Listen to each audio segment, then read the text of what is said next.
But yeah, I mean, like literally, Australia and New Zealand are pretty far apart, and it's also not cheap to go anywhere from Australia. Like, I mean, relatively speaking.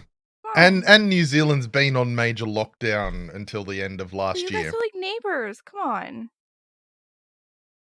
Yeah, but I also didn't like Arch enough prior to being on the team with him to want to meet with him.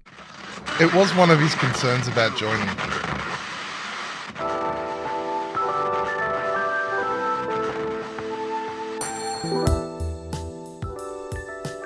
That's fair. He's pretty stinky.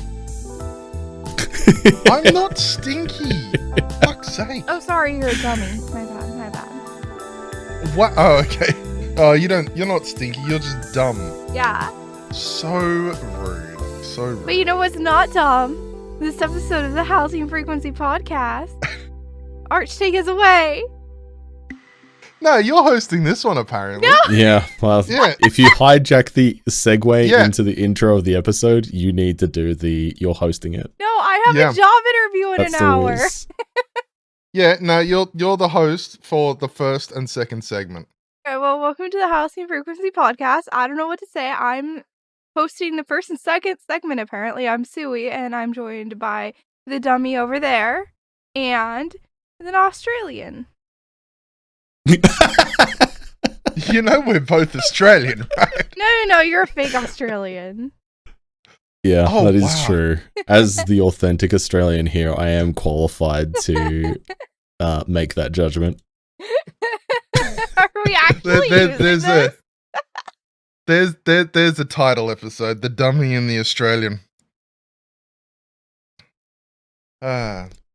But yes, we are using this because why not?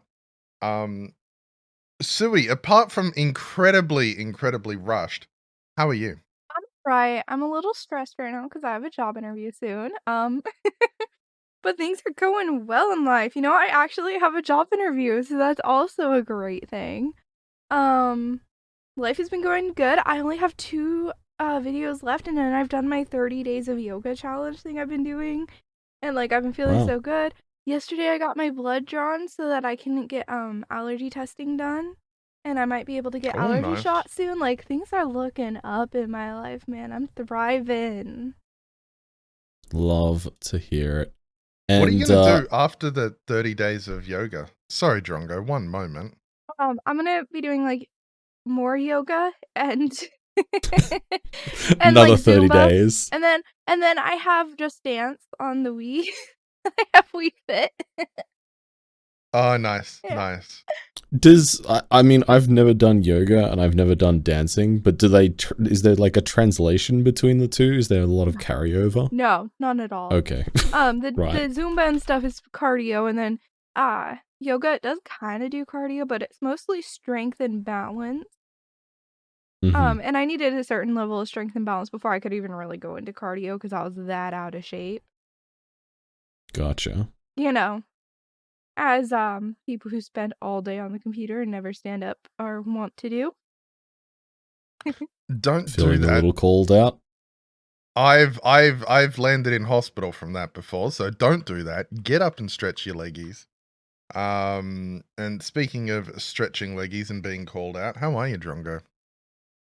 Yeah, good. I mean, I was just going to briefly interject at the start there because, jokes aside, we didn't actually introduce ourselves. I'm Bloody Drongo, and I'm also joined by Arch Play Stuff, as well as Suwey, who is leading this episode. Apparently. Yeah, everyone's taking a turn.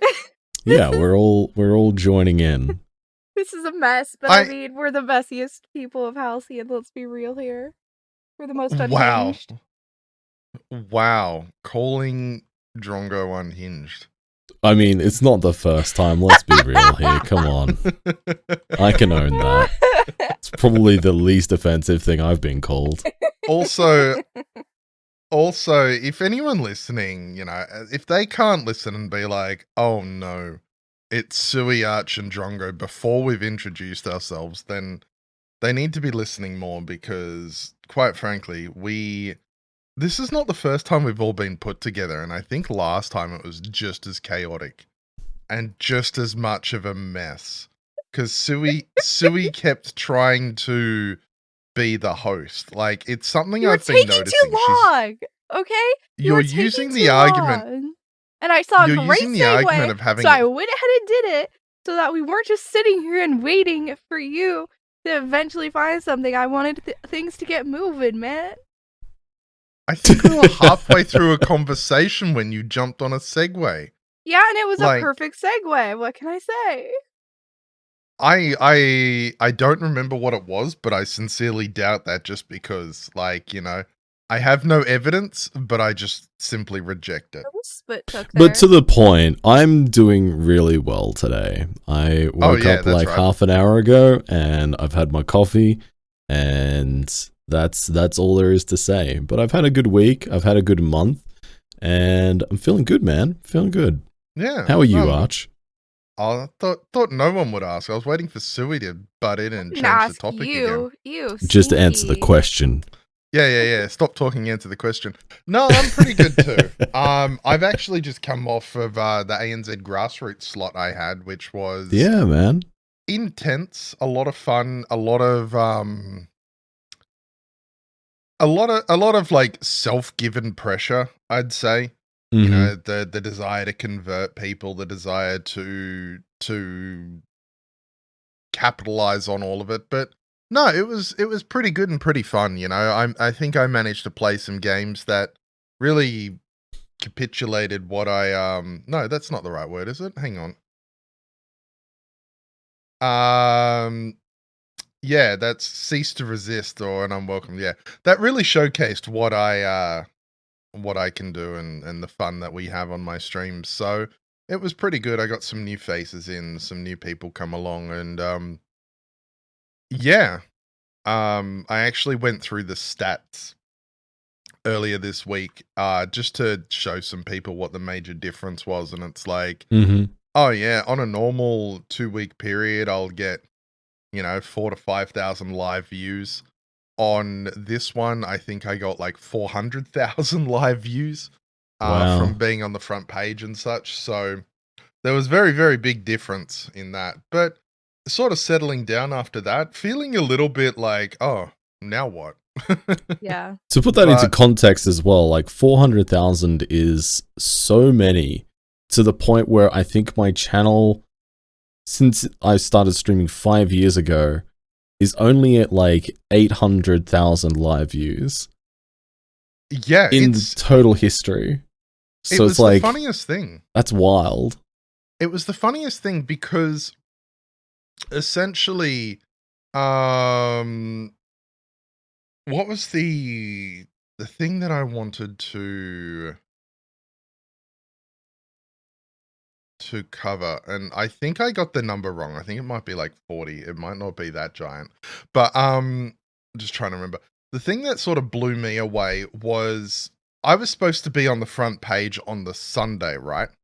Mm-hmm. But I wasn't. And, you know, I thought, okay, that's odd. The numbers are a bit wrong. But they actually emailed me later on that week and said, hey, look, we were just looking at the stats. It doesn't look like you're on the front page. The numbers don't add up.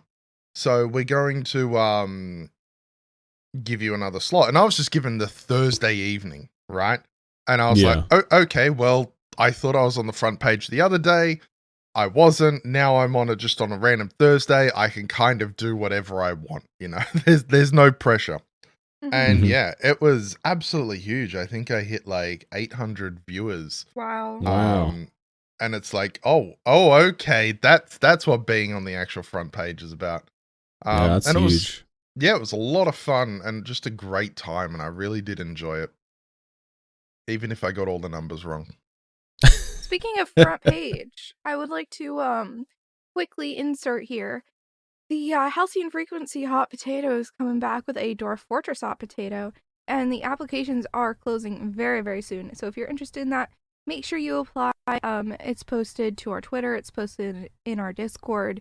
You guys can go ahead and apply if you are a streamer, and we will get back to you.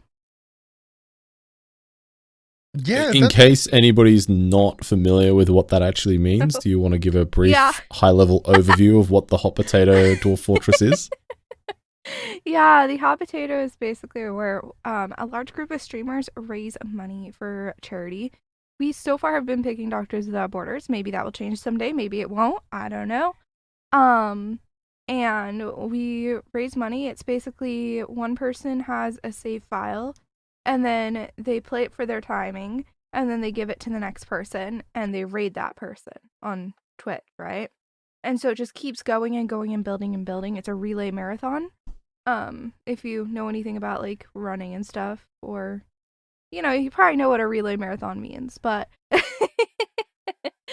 yeah, that's what it is. And the reason I said like speaking of front page, it's because we get to often have some front page slots during the hot potato. I don't know if the Dwarf Fortress one will have it for sure. It's never guaranteed, but Twitch seems to like us, so fingers crossed. Well, it's all for a good cause, and yeah, the Rimworld one so far has been absolutely fun. I'm not sure if I'm signed up for the Dwarf Fortress one. I don't know. I think I kind of do want to sign up for it. Are you signed up, Drongo? Do we need to sign up? Yes. I didn't know that we needed. Oh, okay. All right. I better do that. It's I was. The way it works is I kind of actually assumed because we're on the team that we would automatically be included, but I obviously missed that memo. My bad. Not all the team is interested in Dwarf Fortress. Me. So Fair. yeah, and plus we need one big master list to work off of, if that makes sense, because yeah, that totally makes sense. If we have it in like 5 different places, someone's gonna get missed. That's just that's how big projects like this go. You need everything in one space, or somebody's gonna get tossed to the wayside on accident. We don't know what happened, but it will happen, or it could happen. Look, if anybody needs to be tossed to the wayside, I'm happy for it to be me, but that will be my prompt to go and sign up, and so should you if you're listening to this and you're a streamer and you like Dwarf Fortress and good causes. All right. I didn't know what to do. It was awkward and quiet. I was trying to fill up the space. It was like 2 seconds. Yeah. My gosh. It was like 2 seconds of empty space. How are we gonna live? So this reminds me of a conversation we had on stream the other day. I'm one of those people that is not at all ever bothered by uncomfortable silences, or in quotation, uncomfortable silences. Like silences in conversation and social interaction, I'm totally okay with. Because I'm always there, just like, oh man, I can't wait for this conversation to be over. Not like in a negative way, but it's like, it's always like a moment to kind of like recollect myself and like take a breather from the social interactions that are going on. And so I'm quite happy and comfortable in silence whenever they happen, and I'm happy to let that linger. And I wasn't really aware that this was something that made other people uncomfortable until this would have been about 5 or 6 years ago now. I was in the car with my best mate's wife, and we were driving to a nearby town that was like 40 minutes away. And I got in the car with her and we chatted like back and forth for the first like 10 minutes of the car journey, just catching up and talking about what's been going on. And then the conversation slowly died off naturally, and then we sat in silence for the rest of the car trip. And I thought nothing of it. Like, if I'm in the car, I'm like daydreaming and I'm just like, my mind is elsewhere. Mm-hmm. But it got to the end of the car trip and she's like, pulled up and goes, man, that was so awkward.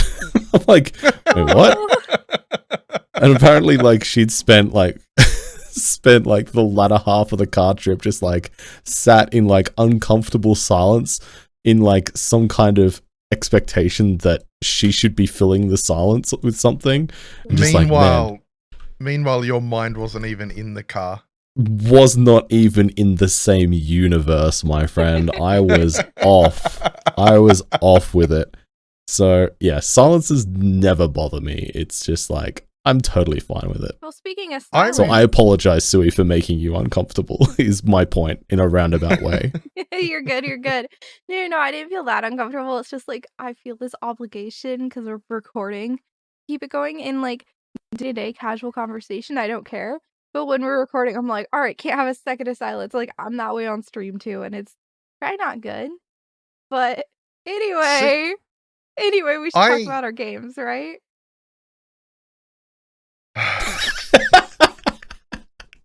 She doesn't get to talk. Let's go talk about games. Bye, guys. See you in a second. We'll be back after this uncomfortable silence.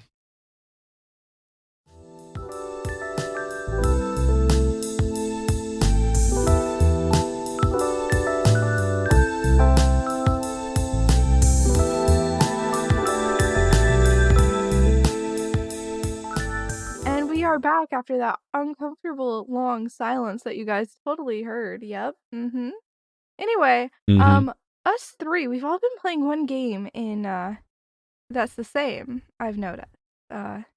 There's like these undead things going around. Some kind of Subway virus. Surfers. Yeah, Subway Surfers on the mobile.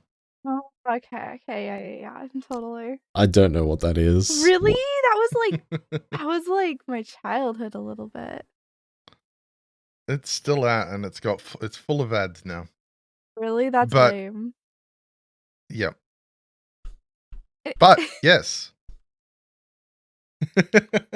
Project Zomboid. Drongo and myself dived into it for the first time. Suwey, you're a little bit of a veteran at it, but Drongo, what inspired you to jump into it, and how have you found it? So I've watched a lot of Suwey playing it, and also Rimworld Storge, who both of them are very talented Zomboid players. And it's a game that's kind of been recommended to me repeatedly over the last couple of years. Like, oh yeah, you'd really like it.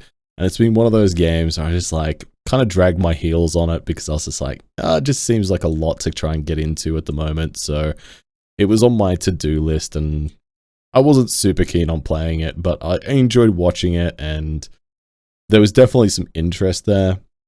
But what tipped the balance for me was actually watching some clips on TikTok of these guys who play Project Zomboid, and they have a few mods, and they kind of RP like a paramilitary organization or something, and they're like going to military black sites to try and find cures and like clearing out airports and stuff like that in the game. And they do these like little mini chapters on TikTok about their adventures and stuff like that, and some of them are really entertaining, and that was kind of like the tipping point for me was that RP aspect. And so I finally jumped in and gave it a play, and it is a behemoth in terms of the UI. It is honestly a total mess. That game UI is probably a lesson of what not to do when implementing a user interface for your game. It is just near on just chaos, utter chaos. It's like an onion of development. There is layer upon layer of implemented systems that have been put over the top of each other that just mishmash in the weirdest ways. Makes you miss the one, doesn't it? Oh yeah, absolutely. It's bad. However, there is also a element of intuitivity. No, that's not a word. Intuitiveness that comes along with a game of things. To the procedure to actually do things makes a degree of sense. And so if you can get your way through the interactive, like the way to interact with the world and work out how to do the things that you need to do, things will mostly work in the way that you would expect them to work from a realism standpoint. And I appreciate that. Yeah. And the rest of the game ticks a lot of boxes for me. I like the ability to kind of RP and explore a world. I like post-apocalyptic scenarios. I like survival games. I like sandbox building games. So everything else kind of clicks. So my enjoyment after that initial learning curve of how to interact with the world has increased exponentially. And I'm really enjoying the game overall. Yeah, that's really awesome because I was very much the same as you. I've been told about it. I've been told to play it and all of that. And it was always just sort of sitting there, and I'd never actually dived into it. And I decided to, mostly because I had nothing else to play at the time. I mean, going through Grassroots, I think I burned through all of the games I had as like, oh yeah, I'd like to play that. So I was kind of left with nothing else, and I thought, you know what, we're going to give Project Zomboid a go. It is so in-depth. It is so just, you know, there's no learning curve. It's a learning cliff. Mm. You know, you're like, I died very quickly on every single character. I obviously went for the curly mullet, and I had Dazza, I had Shano, I had Chuck, you know, some good names there, some solid names. But they all just kept dying. So I wouldn't say I was like, you know, I raged quit or I was salty. I was well seasoned. And I decided that I needed something a little less stressful at the time, but it has been sitting there that I want to get back to it and that I want to really give it a crack and sort of spend my time learning it. So it's something I will be playing more. And it is just so in depth, and you're sitting there going, oh yeah, you got a digital watch. What's that? You forgot to turn the alarm off? Okay, now your watch alarm has gone off and all the zombies know where you are, and you're just like, oh, god damn it. You know, and so many things like that, and I just wind up getting bit and then slowly dying. Yeah, that's the game. Yeah. The one that made me laugh in terms of the interface, which I think perfectly summarizes like Project Zomboid, is the whole like the way that you manage your vehicle and look after your vehicle, like being able to you know, pump up your tires, but if you get a flat and you need to replace your tire, you need to find a car jack, and then you got to jack your car up, but then you also need a tire iron to be able to take the tire off of the car and then put on a new one, and then you got a tire pump to pump up the tire, and then once you're ready to take everything down and drive off, you got to make sure that you got the keys to the car and put the key in the ignition. And then you got to make sure when you get out of the car to stop it running, you actually need to take the key out of the ignition, all in the interfaces, which are all wildly different from each other. It is just bizarre and unhinged. And as a bizarre and unhinged individual, it does make me laugh. Okay, also part of like the amazingness of that is once you become more, you know, knowledgeable about the game, you can do almost all of that on just your keyboard too. So you'd barely even like notice the UI at a certain point. Like the only thing you're really looking at is opening certain menus. Well, that's the problem I've had, is that there's not as many keybinds for the keyboard that I would like. Like, for example, I can't loot using keybinds. Like, what's that about? Because once you become more knowledgeable about the game, when you look in a container, you're going to want less than half the stuff in there. Yeah, but why can't you rest the mouse over one of the yeah, items and just have like a take keybind? You can click and drag it like you're in a window. Yeah, that I think that's his point. You have to. yeah, exactly. But that's fine. I mean, it's definitely not a deal breaker, but yeah, again, that is also a weird demonstration of the mishmash of different systems and the way that you interact with the world not being exactly consistent, because there is keybinds, you're right. Like, you know, you can open and close doors and interact with, you know, the world with keybinds on your keyboards, but then there's a whole bunch of stuff that you can't do on the keyboard either, and it's like, where's the consistency? Hopefully one day they get there. I mean, they've only been around for what, a decade? Yeah, only a decade. Yeah. You know, they're still children. Only a decade. Give it another 10 years. They're not even tweens yet. Come on. One more question before we do move on, though. Drongo, have you been role-playing in it? Oh, 100%. You know me. Yeah, so my latest character that I've been role-playing has been Chuck Liberty. He's a classic Kentuckian, and man, he is just all about capitalism and he's all about business. And capitalism, you know what they say, never sleeps, and neither does he. What a fella. He's been a joy to play. When I first started, I noticed that almost every zombie had like jewelry on it. So I started taking the jewelry off the zombies I killed. Oh no. And then I realized that it's almost like a serial killer. So It also is really I heavy. quickly stopped that. It's really heavy.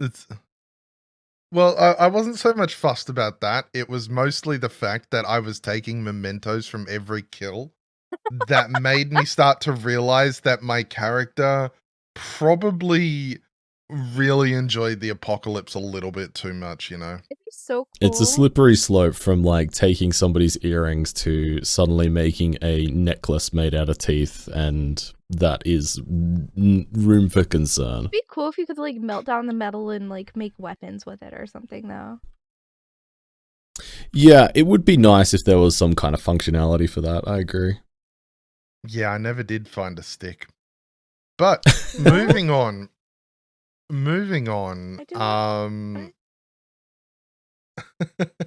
Suwey, you also played State of Decay 2, which is also a zombie game, isn't it? I played that with Rawl, who was mentioned earlier in this episode, Rawl Storage. And we had a really good time. It's a zombie survival game, lots of looting, which, you know, I'm a bit of a loot goblin. I enjoy it. And it's much more story focused, and you like have this community that you put together and you play as the whole community in a way. Like it's third person, but you pick a character to control. And I really enjoyed it. Highly recommend checking it out. And yeah, Drongo is also playing more zombie games. I am, yeah. I've been playing some 7 Days to Die with the community this week, which is an old faithful of mine. It is just so much fun to play co-op, and I'm also very close to 100%ing it on Steam for achievements.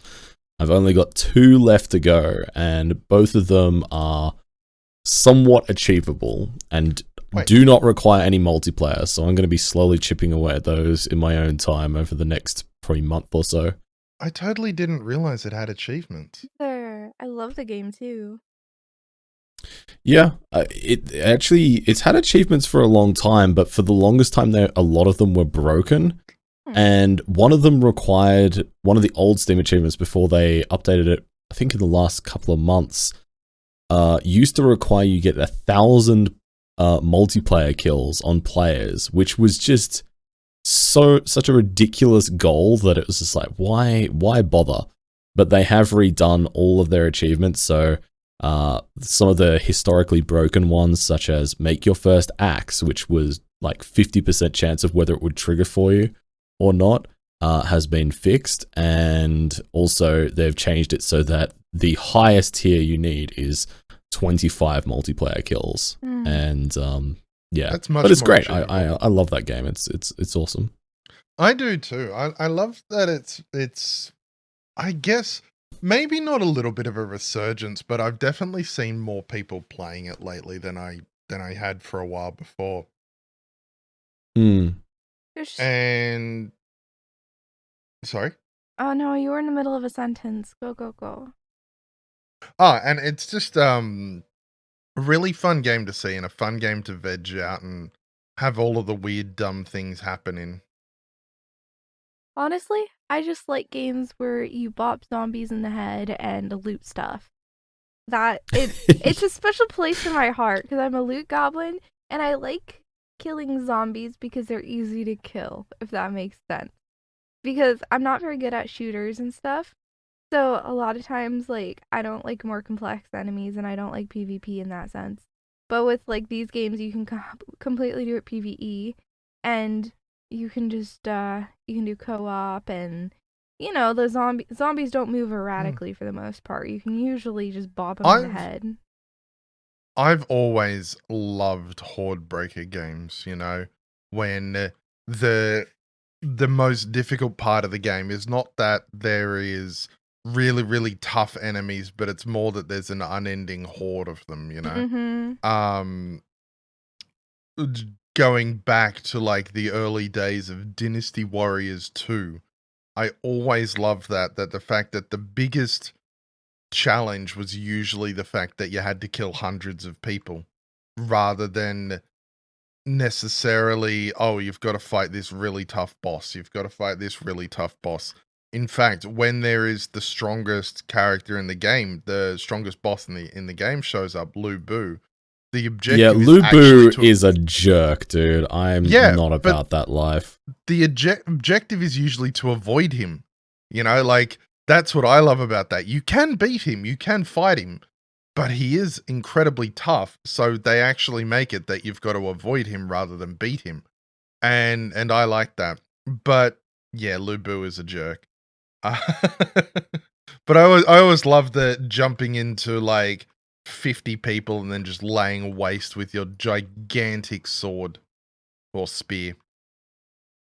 Yeah, I think the big draw card for me is that those sorts of games, especially when it comes down to multiplayer, and Project Zomboid falls into this category as well, is that the actual gameplay loop reminds me a lot of DayZ, which has a lot of like original DayZ when that first came out as an armor mod, and that gameplay loop back there of like avoiding zombies, playing with or against players, and looting areas to try and get better equipment is something that is just a really nice and satisfying gameplay loop that's very, very familiar to me, and Yeah, it for goes sure. across so many different games, and I just really enjoy it.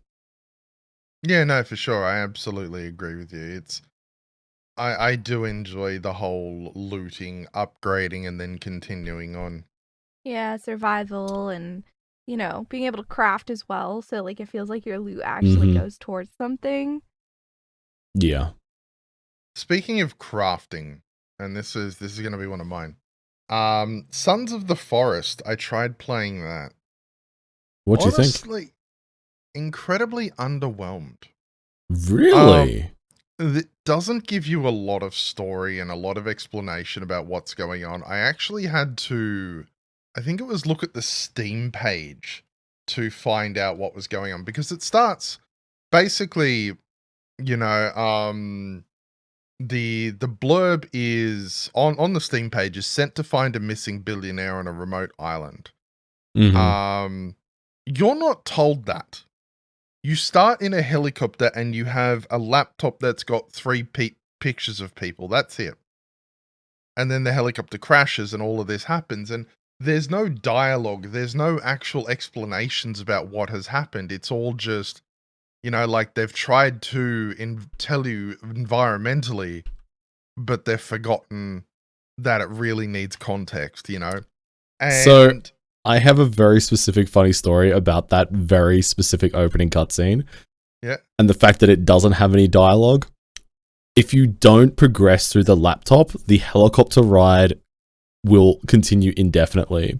And I was literally sat in the helicopter looking out the window at the island, waiting for things to happen. And I was giving the criticism that, like, oh man, you would have thought that they would have added in like some kind of dialogue for this. I don't really understand what's going on and why I'm here, but I guess we're just flying around so we can see the island. And we literally sat there for about 10 minutes. I was like, wow, this is a really long opening cutscene for a game. Until chat was like, Drongo, you can interact with the laptop in front of you. And I was just like, oh, right. It really just doesn't give you enough. Once you sort of get into it and once you start playing it and getting somewhere, it does feel a little bit better. But even like Kelvin, I did not work out if Kelvin was deaf or like actually a little bit soft in the head after the injuries, because it doesn't tell you anything. You literally pick up this guy and you look at his ears and there's blood coming from it, and that's all you get. But then he has this vacant look in his eyes and can only do things like fetch sticks. And, you half wonder is, okay, is that just, NPC stuff, or is that actually Kelvin? And There's a fair few things that sort of bothered me a little bit about it. Like, I think that it has potential, and I think that it could be a lot of fun. To me, I just need a little bit more direction, a little bit more explanation, even if you're finding like audio logs, even if you're finding mission documents as you continue from the crashed helicopter or something, you know? A little bit like that. But the other thing that really got me was, and I think this is something that they'd already fixed or something, just playing solo, building a defense is tough. Like, you can carry 2 logs at a time, and it takes 5 logs to do, like, 1 wall piece. And the crafting has this way that is both really interesting, but also really frustrating, in the sense that where you place logs matters. Like, if you Yeah. place 2 logs apart and then you put logs in the middle, bang, you've got a wall. But it just makes it really weird. But then if you're building like a house from the crafting book, you can actually just select the house, choose where to put the blueprints, and then just keep delivering logs to it. And like, Yeah. to me, that's so much better. And like, you can basically put a blueprint down, and then you've got to deliver the materials. But then other bits you've got to actually, you know, just go and make it yourself. And it's both fun, engaging, and also infuriating when it gets to that. I spent like an hour putting up a fence around my place because the zombies don't stop coming. Not zombies, they're cannibals. The cannibals don't stop coming. You know, if you're trying to sleep, if you are doing anything, they will just start randomly attacking, always. And I put up some skeletons, which we named Bob, to try and keep them away, but they were still attacking. And it was like, okay, I've got no clue if this is what I'm meant to do. There's no guides, there's no instruction, there's no it's almost like the sandbox experience, but it's very clear there actually is something you're meant to do. If that makes sense, you know? Yeah. A sandbox game will just drop you in somewhere, but you're not expected to do anything. Whereas this, there's very clearly a story. There's very clearly parts you've got to explore.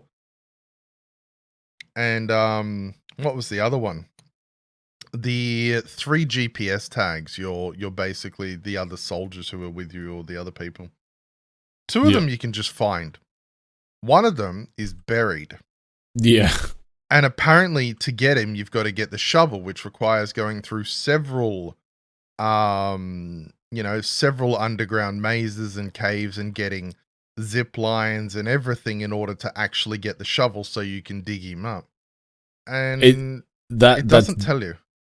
It's a very frustrating gameplay progression. I completely agree. That sounds. But apart from that, sounds painful. apart from that, it can be a lot of fun. You know, I could imagine playing with a group and it being a lot of fun. Not a problem at all. So sorry. Yeah, it's painful solo, but if you know where to go and know what to do, I think it could be a lot of fun.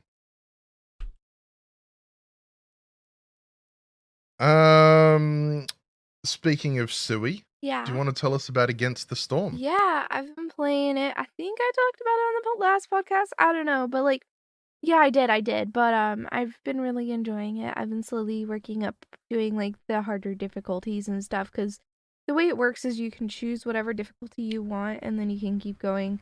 It's a roguelite, so basically you are building up this like little settlement, and you have specific goals, and you have to like beat the AI. Basically, it's not like actually beating the AI. It's not like a 4X in that way, but it's like, there's a little timer that just keeps going, and you have to basically beat it. I mean, there's some nuance, but that's the gist of it, right? And I've been really enjoying it because as you do harder difficulties, like, it adds more mechanics, but it does it at a speed where, it feels very digestible, which I've been really enjoying. And most of the reason I don't like city builders is most of the time it feels boring to me. Like, it's a lot of creativity, And I'm not really one for creativity in my gaming experience.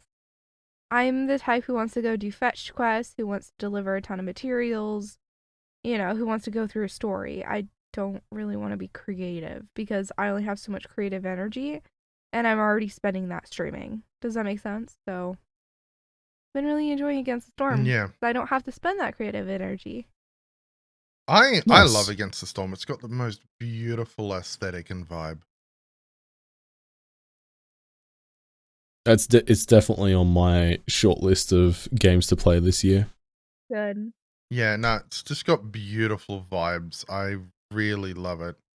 It's so nice. It's just such a nice aesthetic, and you can sort of sit there and the rainfall comes and the storms happen, and then afterwards as they pass, you sort of see everything just sort of like goes calm again. It's just really great.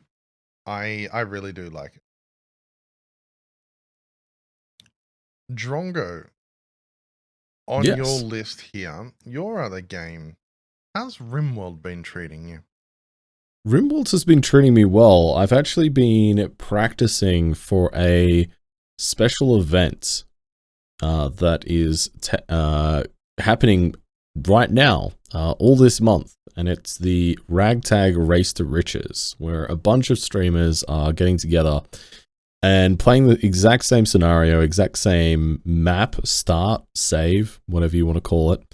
No mods, no DLC, and the idea is you have 10 hours of game time to accumulate the highest wealth possible. And it is a pretty interesting idea. And so I had been given a little bit of information as to what to expect. So I'd spent some time in Rimworld trying to get used to, number one, playing without any of the mods or DLC again, because I've been playing with all of them for quite some time now. Yep.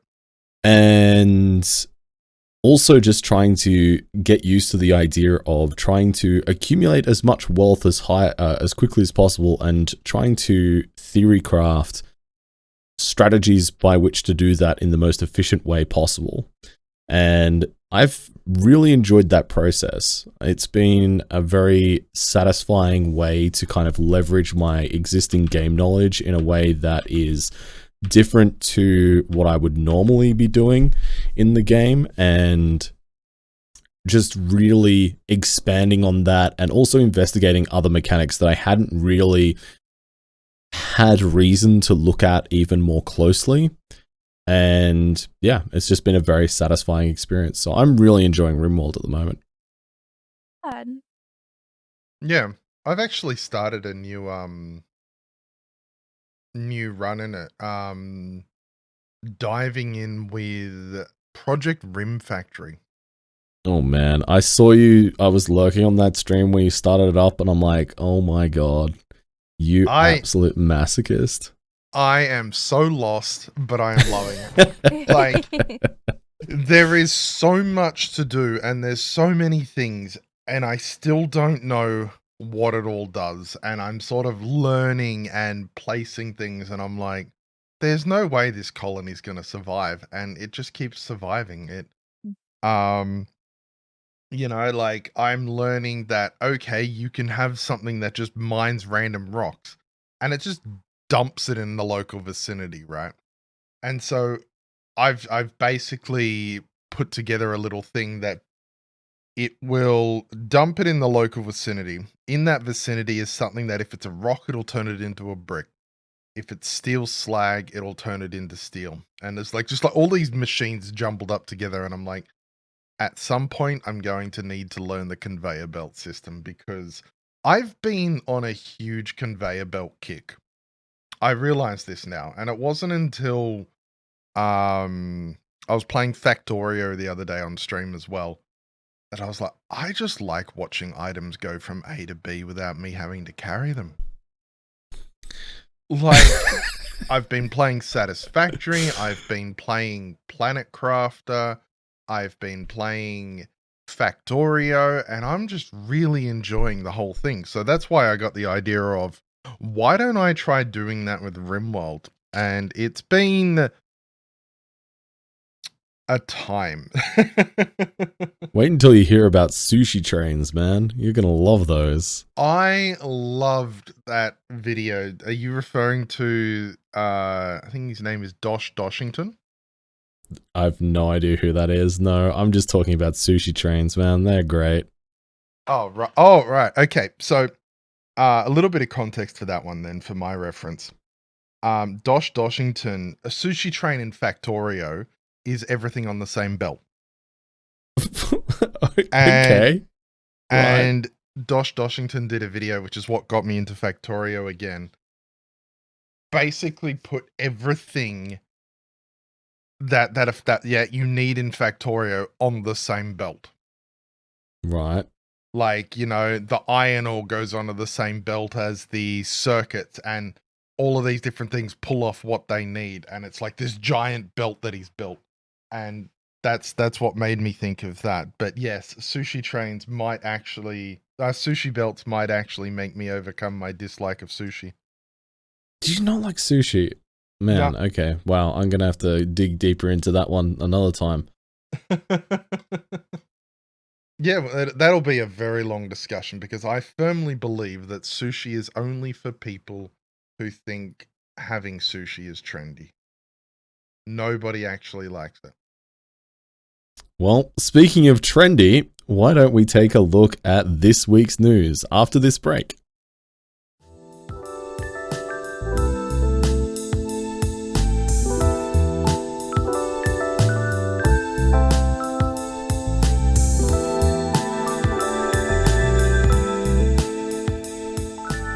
And we are back with episode 60 of the Halcyon Frequency podcast. We are sans Suwey now. I'm not sure we mentioned what episode it was earlier on in the... No, we didn't.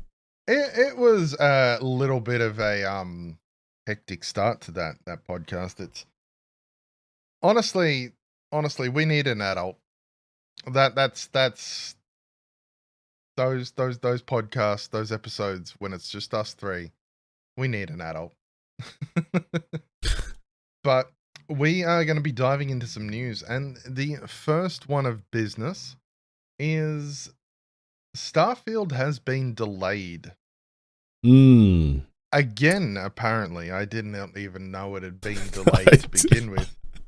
I also didn't know it had been delayed. Honestly, I just saw a lot of people very happy that there was a launch date, because I don't think it had been directly given. So apparently it was originally set to launch on November 11, 2022, but it was delayed into the first half of 2023, and then has finally been confirmed for September 6th. It's looking very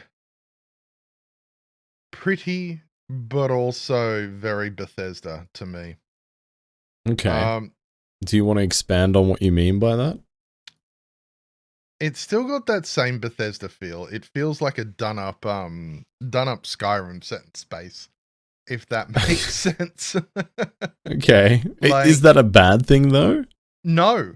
I am super excited for it. I love Bethesda's work. I love, there's always that talk about how, oh yeah, they need modders to fix things, but it is so modding accessible. It's so accessible modding wise, and I think that that's great. And I am both excited for the game launching, and then also for what the modding community can bring and do. Because, to be totally honest, I've probably never played Skyrim vanilla.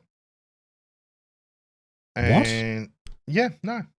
We are like the polar opposites of people. You realize that, right? Because I have only ever played Skyrim vanilla. No, when I go to play Skyrim or anything like that, I look at it's usually the quality of life mods. It's usually the visual mods that I go for. I don't necessarily go to change up things massively, but yeah, no, I love what mods can come from Skyrim, and same with Fallout. I obviously have played the Fallout games vanilla. But obviously, like naturally, evidently. But But if I go back and play it again, I will not play it with like I won't play it vanilla. Yeah, right. But yeah, so I look at this and it looks beautiful. It looks fun. It looks honestly slightly like No Man's Sky in a lot of the aspects, but then you've got the customization aspects that I really wish No Man's Sky had. Yeah. You know, like the ability to customize your ship like visually that you can't do in No Man's Sky, and it frustrates me a lot. Yeah, that seems like a really weird thing that they don't have in No Man's Sky. But then there's also a lot of things that I have to say about No Man's Sky, which is definitely off topic. I agree. It looks very pretty, and realistically, I think it ticks a lot of the boxes of what I would expect a Bethesda sci-fi game would look like. And I'm okay with that. And I think the really big thing to me, whether this is going to be a pretty good game or a really good game, is going to be how the actual space combat feels. That to me is one of the really big deal breakers when it comes to sci-fi games like this that include, you know, free form flying of your ships out in the world. And there's no point in being able to customize your ship and make it all pretty and make it do cool things and give it cool weapons if it doesn't actually play well in that scenario. I already know that Bethesda can put together a competent either first-person or third-person RPG experience, but whether they can do the space combat stuff, I'm not sure. I'm yet to be convinced. So I think that's going to be one of the big things that I'm going to be looking for when it does release. And yeah, I'm looking forward to it. Yeah. I'm just looking through the pictures that were included in the article, and we'll include the article down below the podcast. But like pictures 18 and 16 and just going back like 12, I'm getting massive No Man's Sky vibes. Like they look like procedurally generated creatures that are just going to be, you know, like it's kind of the thing that I have with No Man's Sky is you land on a place that no one's ever been on, and all of the alien life forms are some weird mishmash that looks like it could be from anywhere else. I'm really interested to see how it goes. Like you said, the space combat is something that's important. I wouldn't mind like auto targeting stuff. Bethesda does a lot of VATs and that with Fallout, and I think that could add some fun to this as well. Yeah. Well, I think VATs can also be leveraged as a really nice accessibility tool. Yeah, for sure. As well. And not everybody is going to be wanting like a semi flight sim-esque sort of space combat experience that, especially coming from like an RPG sort of genre player base, that's probably not going to be something that a huge portion of the player base is going to be looking for. So I could understand if they do include some kind of, you know, that sort of style auto targeting and things like that. But I just want flying to feel nice, and I want the combat, if they are going to have freeform combat, to feel fluid and natural and satisfying. And if they can tick those boxes, I think there's potential that this could be a really good game. Well, you know what the most important, or the best bit of news about this releasing is, right? No, what's that? Tell me. It means they'll start working on Elder Scrolls 6. It did make me laugh in the most recent trailer that they released where Todd Howard was talking like, now I know everybody's been wanting us to release something new from our vaults for the past decade. It's like, yeah, fam, all you've been doing is walking out Skyrim in new dresses for the past God knows how long. Give us something new to play, please. We are begging you. That said, I got Skyrim on my Fitbit, and oh my gosh, it worked now. It really did become a bit of a meme, but it also is a testament to how good that game is because it's still selling. They wouldn't do it if it didn't. Yeah, 100%. I mean, credit where credit's due. Skyrim, incredible game. And, Bethesda, for all of their faults, they know how to put together a really, really fun RPG experience. So I'm very much looking forward to this. Even if it takes them a few updates to fix. Well, I mean, you know what? I've never been somebody who's been mad at Bethesda games for their bugs because I find them almost always really endearing ones. Like getting catapulted into orbit by a giant or, weird bugs in Oblivion with water walking and all kinds of like weird little interactions.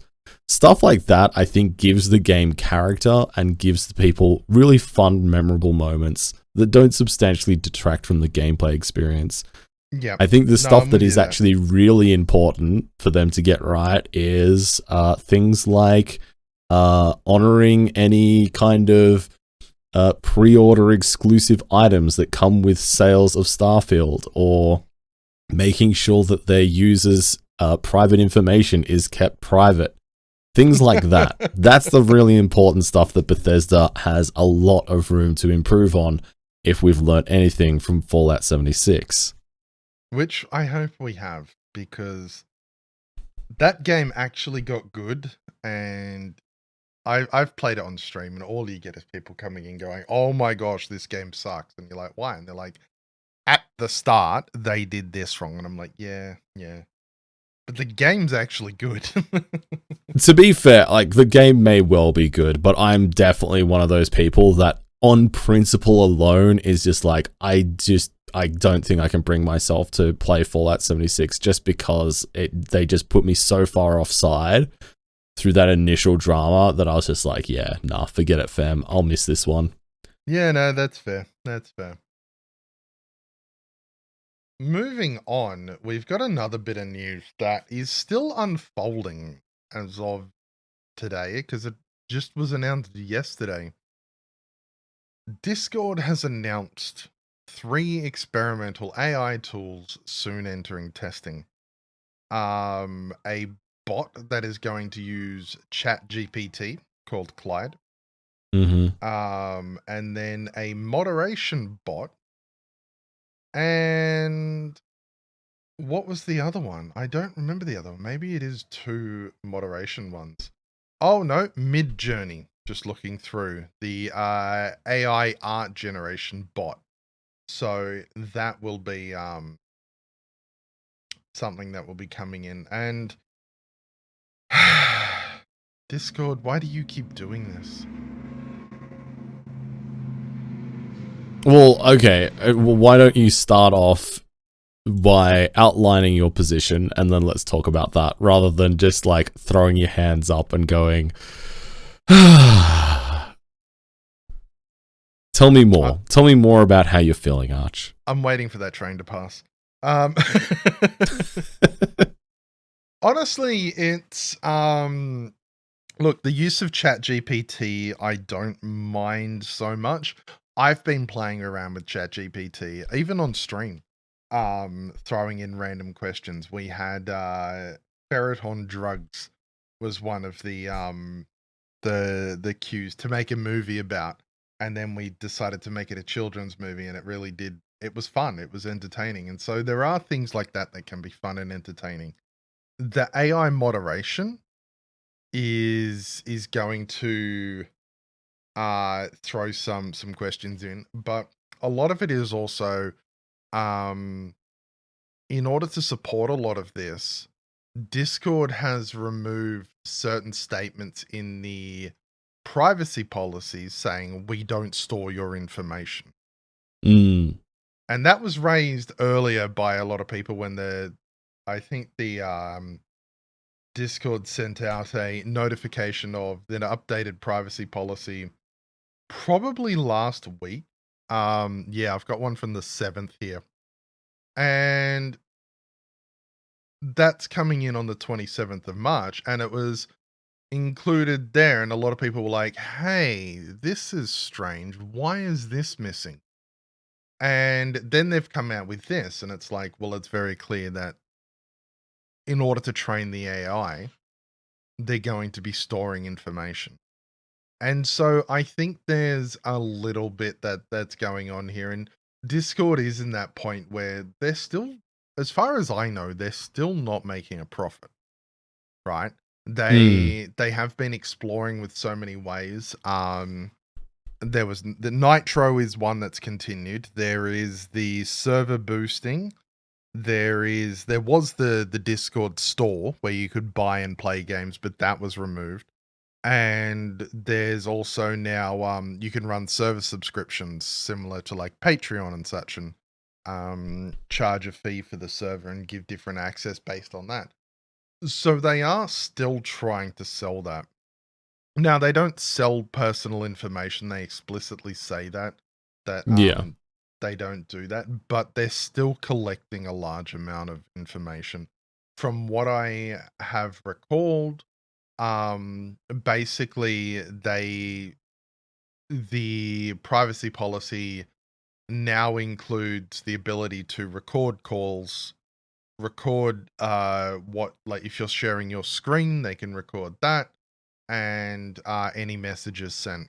So there's some gray areas that have been set up, and yeah, okay, so it may not have necessarily, a nefarious plan. They're not planning on collecting it all so they can sell it all, but it is a major shift in the way privacy is viewed. And I think that rightly has a few people concerned. And yeah, so I think that, again, they are trying to capitalize on AI because they know AI is trending. They know there's AI communities on Discord using things like Midjourney and such. I just think it's the exact same thing as the NFT thing. They're chasing something that they think will lead to popularity when it's actually upsetting a lot of people. Right. Okay. So I think I probably have a slightly different perspective of this. I think realistically, when it comes to privacy policies, there's really two main things that I'm always interested in is, what information they retain and collect, which obviously you've touched on, but then what they actually do with that information, whether that is, sold, whether that is kept for internal purposes or legal compliance. There's a whole range of different reasons why you would store that information. And in this circumstance, obviously it would be, at least in a large part, to do with actually training the AI on whatever task they're going to be doing, right? From my perspective, I think the biggest net positive, and maybe this is something that Discord is going to be naturally trying to pursue in the future, is moderation within servers. And that is a massive problem that Discord has, is that there is a lot of illegal and illicit activity that happens and is enabled directly via Discord, that it is absolutely not feasible and realistic for them to actually police using typical manpowered methods. And it's a problem that realistically, on the sense of scale of the problem that it is, it's a problem that needs to be addressed by a system such as an AI. And basic algorithms can be exploited. And I mean, even AI at this stage can be exploited, and there's workarounds and all kinds of stuff. But that's the direction I think it needs to go in and will go in the future. And the reason why I think maybe I have a slightly different perspective on this is that when I was hacked at the start of last year, when I got my account back, I was still in all of the servers that the hackers were using to actually facilitate actually stealing other people's information. And they would steal people's private information, such as credit card numbers, emails, bank information, names, IP addresses, and then they would sell them. And the way it was set up was all internally structured within Discord. So you have servers that are set up specifically to vet people that want to purchase a piece of malicious software that can be used to steal somebody's key login and registration once they've installed it or opened this software. And then after that, you get, once you've been verified by this initial server, you then are brought into the main server, where it becomes almost like a brokerage and community server, like you would expect for any other online community. And there's people that are sharing tips and tricks about, what they've found to work to get people to, open this malicious software. And the actual people that are providing the software are actually selling it through Discord themselves. And they're selling it to people at a fixed price, and then they have channels set up for people to network with each other and purchase and come together to purchase the software to start running these scams together. Like, they can just kind of crowdsource it, because it's not always the cheapest, especially if you're coming from a country like Turkey or Russia, for example. And then they have actual Discord bots that actually run and distribute directly through Discord itself the actual malware. So it's all originated through that. And then what you have is the hackers themselves being able to use other servers that act as brokerage to sell the information that they gain from these scams. So things like the ability to sell Discord Nitro through accounts, make purchases through there, being able to sell people's personal information, sell their credit card information. All of that is done internally via Discord. Every aspect of this is inside Discord. And it's all been set up in a framework that can be instantly set up if ever one of these servers gets manually found and taken down by the Discord moderation. And to my understanding, this happens fairly frequently.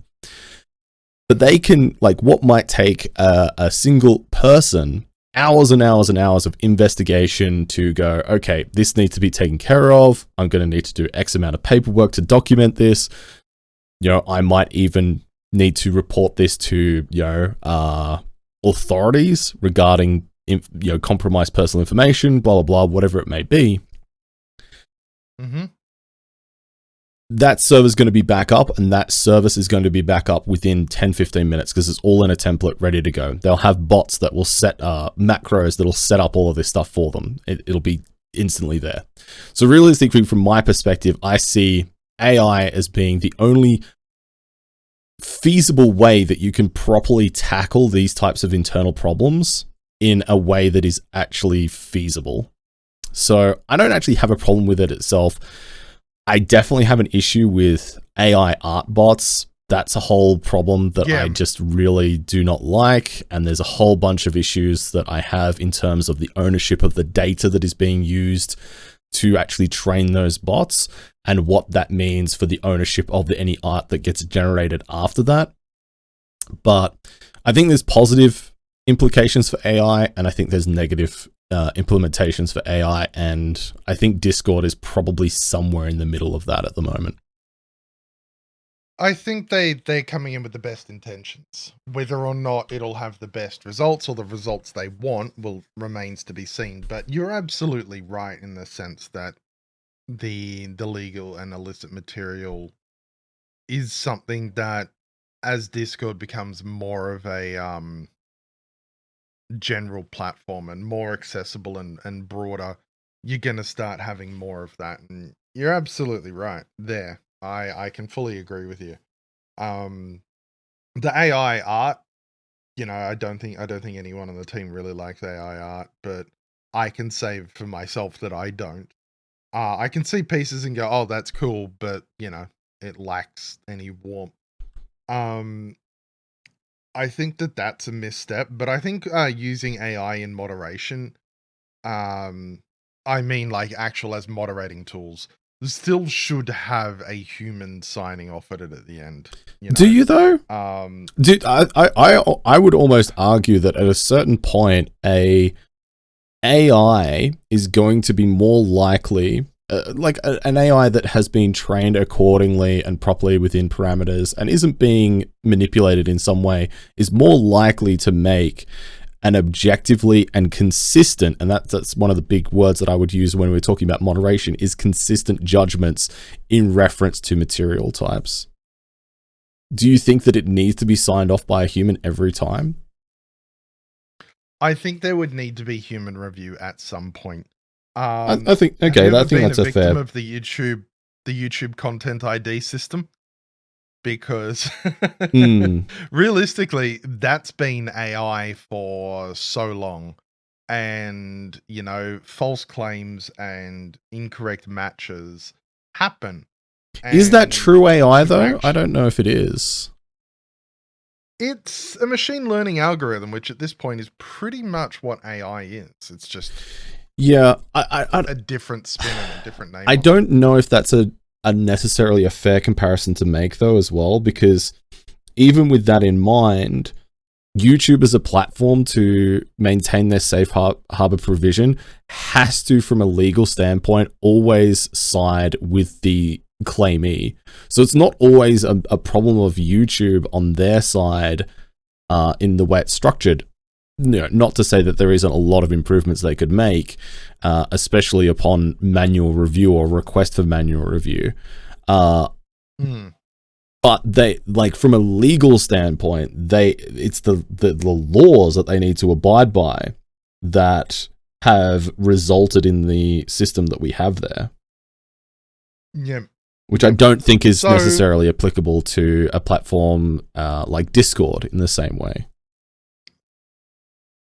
I think it's possible that it could result in that way. AI moderation, like I said, so what they want it to do is they want to reduce false positive and catch offending messages skirting the rules. It's not necessarily, from what I can see here, is it's not necessarily aimed at taking down the illicit servers on the back end. It's more, you have an AI moderation bot in your channel that follows the rules. Yeah. And to me, I think that the situation you give with AI and how it can be used to, track these things en masse and at scale is incredibly valuable and incredibly worthwhile. Like, I don't put all AI into the bin. I think there's a lot it can do, and there's a lot that we can learn from and do. I think it taking over the creative things such as art is where we're going the wrong direction, but obviously handling stuff like this, yes. The question I have is, with all of this going along, is it Discord chasing a trend to include AI, which they've shown to do before? I mean, they talked about wanting to do NFTs. They talked about this. They are obviously wanting to chase what gets more people onto Discord. And that kind of makes sense. I kind of understand that. But is it something that will benefit the average user's experience? Or is it something that will eventually lead to Discord becoming the next former thing? I mean, that's probably a pretty big question, but I think realistically, I don't think AI technology is a fad. Maybe in 10 years I'll be wrong, but I don't think it's a fad in that way. And I think it's probably I think it's probably fair to say that the idea of it being integrated into a platform like Discord has potential to be either a net positive or a net negative, and I guess we'll have to wait and see. I don't think it's chasing a fad per se. I think there is legitimate benefits and legitimate need or demand from the market, especially in a long-term perspective as the technology grows and evolves, that justify it being brought in. Yeah. No, I firmly agree with you there that AI has a place. You know, it's not just a fad. It's not going to be something that disappears. It's going to be something that finds more and more use. Like, I'll when writing anything, even if it's creative works, I usually write basically the equivalent of a shit post. You know, um, and then sort of sit there and go, okay, I've got the basics of what I want. I want to pull this and refine it, and I work through like that. That's how my creative process is. If I can skip that and go to ChatGPT and say, write this, and it puts it out, and I look at it and go, okay, that's just absolutely dumb, but now I know where to start. That helps me. I don't think it'll do the polishing. You know, I don't think AI is there to take our jobs. I think it's there to make processes easier. And that's where you look at, is AI a tool to get you to the final product, or is AI the final product? And I don't think it's the final product, but I think it's an incredibly powerful tool in delivering that final product, in helping people get to that bit. Hmm. And that I mean in terms of moderation, in terms of writing, in even in creative things, if it's just throwing out mood board stuff and ideas. Again, the questions of, you know, the training and all of that differ a little bit when it comes to visual stuff. So fully get that there. But yeah, I don't think it's the finished product. I think it's a tool to get to the finished product, like anything else. Yeah, I think that's probably I think that's a fair observation to make, and I guess the argument I would make, and I think it's a defense I would make for a lot of platforms, including, you know, platforms like Twitch or YouTube, that it's very easy to kind of laser in and focus on particular problems and particular aspects that you don't like about a specific change that gets brought in. But I think it's important to remember that any of these changes and implementations that get brought into a platform are not there. I don't think it's reasonable to expect it to be there in, you know, 2 years' time, 3 years' time, 10 years' time, at least not in the same manner it is now. So it's not worth kind of, you know, getting too, you know, doom and gloom, you know, the sky's falling in sort of attitude that I know some people do in regards to these sorts of changes that they don't like. Because realistically, you know, it's not the final product. There is going to be further iterations on any aspect like this, and it's going to continue to develop, and sometimes it'll be for the better, sometimes it'll be for the worse, and you just got to, you know, give your feedback where it is, but it's not worth, you know, losing your mind over. Yeah, on that note, I've just been looking here. Content ID is 16 years old this year. Wow. Like, the YouTube Content ID system has been out for 16 years. I did not realize that. But I mean, that it's been out for that long, but it's not been the same process for that entire duration. It's been steadily iterated on throughout that time. Yeah, and so I completely agree with you in that basically time will tell how it goes. Yeah. And as for better or worse, that's the end of episode 60 of the Halcyon Frequency podcast, I think. Wow. Can't believe we made it. Yeah. We survived yet another one. Started from the bottom, and now we're here. Yeah. Started from the bottom, now the whole team's fucking here. Well, except for Suwey. It's just me and Arch. Yeah.